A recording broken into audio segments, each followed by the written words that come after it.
ആദ്യം താമരശ്ശേരിയിലേക്കാണ്. അവിടെ മണ്ണിടിഞ്ഞ് ഗതാഗതം തടസ്സപ്പെട്ട ചുരത്തിൽ ഗതാഗതം പുനഃസ്ഥാപിക്കാൻ ഇപ്പോഴും കഴിഞ്ഞിട്ടില്ല. പ്രദേശത്ത് കനത്ത മഴയും കോടമഞ്ഞും ഇപ്പോഴും തുടരുകയാണ്. പാറ നീക്കം ചെയ്യുന്ന പ്രവൃത്തികൾ ഇപ്പോൾ പുരോഗമിക്കുന്നുമുണ്ട്. സുർജിത്ത് അയ്യപ്പത്ത് വയനാട്ടിൽ നിന്ന് ചേരുന്നു വിവരങ്ങളുമായി. സുർജിത്ത്, അവിടുത്തെ ഗതാഗതം അത് പുനഃസ്ഥാപിക്കാൻ ഇതുവരെയും കഴിഞ്ഞിട്ടില്ല. അത് മാത്രമല്ല, അവിടെ അടിഞ്ഞുകൂടിയിരിക്കുന്ന വലിയ പാറക്കെട്ടുകളും പാറക്കല്ലുകളും മണ്ണുമൊക്കെ നീക്കം ചെയ്യുന്ന പ്രവൃത്തി എത്രമാത്രം ദുഷ്കരമാണ്. അവിടെ പ്രതികൂലാവസ്ഥയായി നിൽക്കുന്നത് കാലാവസ്ഥയാണെന്ന് മനസ്സിലാക്കുന്നു. വിവരങ്ങൾ എന്താണ്? നാട്ടുകാരുടെയൊക്കെ പ്രതികരണം എന്താണ്?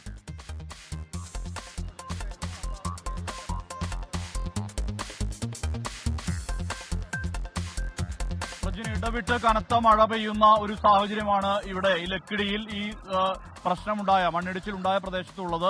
അത് തന്നെ ആ പ്രതിസന്ധിയെ മറികടന്നും ഇവിടെ ഈ പാറകൾ അടക്കം മാറ്റുന്ന ഒരു പ്രവൃത്തികൾ മുന്നോട്ട് പോകുന്നതാണ് നമുക്ക് കാണാൻ കഴിയുന്നത്. ഇന്ന് രാവിലെ 7:30-ക്ക് തുടങ്ങിയ ഒരു ദൗത്യമാണ്.